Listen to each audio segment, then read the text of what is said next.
حضرات دوسری بات،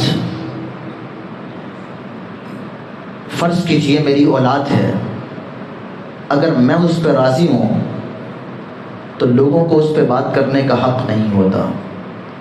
میں اس بازار سے سامان لے کے آتا ہوں اپنی پسند کا، تو آپ کو اس پہ تنقید کا کوئی حق نہیں ہے۔ جن پہ اللہ راضی ہے، اللہ راضی ہے، تو ہم اس پہ راضی نہ ہوں تو ہم نے رب کی رضا کو کیا سمجھا ہے؟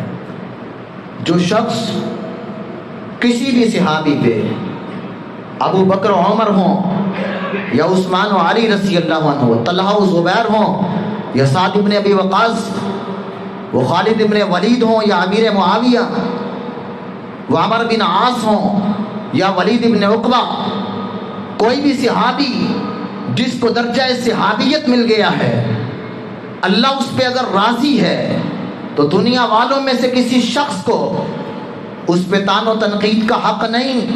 تو یہ عقیدہ بنا لیں۔ دوسری بات کہ صحابہ اکرام رضوان اللہ علیہ مجمعین وہ معظم مکرم اصحاب شرف درجہ و رتبہ والی وہ اعلیٰ شخصیتیں ہیں کہ جن پر کائنات کا رب راضی ہے۔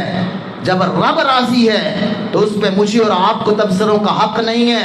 اللہ ان پہ راضی ہے۔ اللہ ذو الجلال والاکرام کیا کہتے ہیں؟ لقد رضی اللہ عن المؤمنین اذ یبایعونک تحت الشجرہ فعلم ما فی قلوبہم۔ اللہ ذو الجلال والاکرام ان پہ راضی ہے۔ دوسرے مقام پہ اللہ فرماتے ہیں والسابقون الاولون من المہاجرین والانصار والذین اتبعوہم بإحسان۔ تین درجے ہیں، اول درجہ مہاجرین کا، دوسرا درجہ انصار کا، تیسرا والذین اتبعوہم بإحسان، جنہوں نے بھی احسان کے ساتھ ان کی اتباع کی ہے۔ سارے صحابہ اس میں شامل ہیں اور ان کے نقش قدم پہ چلنے والے شامل ہیں۔ رضی اللہ عنہم ورضوا عنہ وأعد لهم جنات تجری تحتها الانہار خالدین فیہا۔ اللہ فرماتے ہیں کہ اللہ ان پہ راضی، وہ اللہ پہ راضی ہیں۔ جب رب ان پہ راضی ہے تو پھر مجھے اور آپ کو ان پر راضی ہونا چاہیے۔ یہ رب کی رضا کے ساتھ مطابقت ہے۔ جو اللہ کی رضا پہ راضی نہیں رہتا اسے اللہ کے انتخاب اور رضا پسند نہیں۔ یہ آدمی اپنے ایمان کا حساب کرے۔ حضرات یہ اللہ کی رضا ہے۔ صحابہ بشر تھے، فرشتے نہیں تھے۔ صحابہ امتی تھے، نبی نہیں تھے۔ صحابہ انسان تھے، خطائیں ہوئیں، غلطیاں ہوئیں، کمیاں ہوئیں، کبھی زبان سے ایسے کلمات بھی نکلے جو کوتاہی والے تھے، کبھی عمل میں کوتاہیاں ہوئیں، لیکن صحابہ کرام رضوان اللہ علیہ مجمعین کی کمیوں کے باوجود ان شخصیتوں پہ تبصرہ نہیں ہے۔ ان کے نتائج اللہ نے بیان کر دیے ہیں۔ کیوں؟ امت کے اسلاف نے، محدثین نے اور امت کے فقہا نے یہ نتیجہ نکالا ہے کہ جب اللہ کسی کو چن لیتے ہیں، اللہ راضی ہو جاتے ہیں اور اللہ ذو الجلال والاکرام سرٹیفکیٹ عطا کرتے ہیں تو یہ اللہ کا علم ہے، اور اللہ کا علم پہلے کا بھی ہے، موجود کا بھی ہے، مابعد کا بھی ہے۔ صحابہ کے درمیان اگر کوئی اختلاف ہونا تھا، کوئی آپس کے معاملات بھی ہونے تھے، مشاجرات بھی ہونے تھے، اس کا بھی اللہ کو علم ہے۔ اور اللہ نے قرآن مجید میں کیا کہا؟ فعالم ما فی قلوبہم، جو ان کے دلوں کی باتیں ہیں وہ رب ذو الجلال جانتے ہیں۔ اللہ ذو الجلال والاکرام دلوں کی کیفیتوں کو، آنے والے حالات کو، معاملات کو، ان کی زندگی کے تمام نشیب و فراز کو، ہر چیز کو جاننے کے باوجود جب اللہ اپنی رضا لکھ دیں تو اس کا مطلب یہ ہے کہ ان کی کمیاں، کوتاہیاں اللہ نے معاف کر کے اللہ نے اپنی رضا و رضوان ان کے لیے لکھ دی ہے۔ آپ دیکھ لیجئے احد کا میدان میں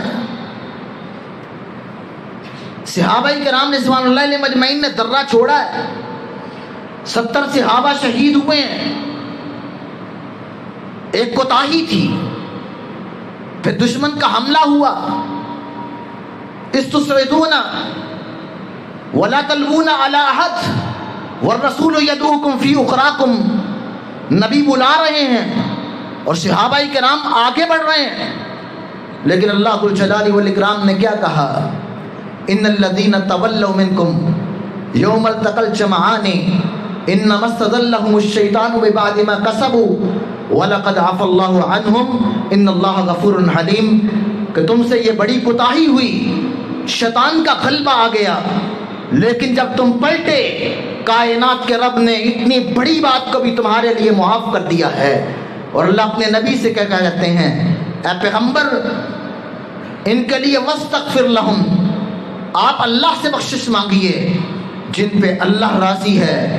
اگر ان سے کمی کوتاہی ہو جائے تو اللہ نبی سے کہتے ہیں کہ آپ نے ان پہ تذکرے تبصرے نہیں، آپ نے ان کے لیے بخشش کی دعا کرنی ہے، اللہ نے ان کو معاف کر دیا ہے۔ صحیح بخاری میں یہی بات لے کے آنے والا ایک آدمی عراق سے آ کر عبداللہ ابن عمر رضی اللہ عنہ کے سامنے صحابہ پہ تبصرے کرنے لگا، ان کو جواب دینے کے بعد کہنے لگے کہ لے جا میری باتوں کو جا کر آگے پھیلا، لے جا ان کو ساتھ۔ جواب دیا کہ صحابوں کی کمیاں کوتاہیاں ڈسکس نہیں ہوتی، جب رب نے ان کو معاف کیا ہے تو ہم ان پہ تبصرے نہیں بلکہ ان کے لیے بخشش کی دعا کریں گے۔ حضرات اللہ ان پہ راضی ہے تو ہمیں بھی ان پہ راضی رہنا چاہیے۔ جو شخص صحابہ کرام رضوان اللہ علیہ مجمعین کی بشری کوتاہیوں یا اجتہادی کمیوں کو لا کر ان کو میدان تبصرہ میں اچھالتا ہے، وہ آدمی نہ اللہ کی سنت پہ ہے، نہ رسول اللہ کی سنت پہ ہے، نہ صحابہ کی سنت پہ ہے، وہ آدمی خطا پہ ہے۔ اللہ ایسے لوگوں کی اصلاح فرمائے۔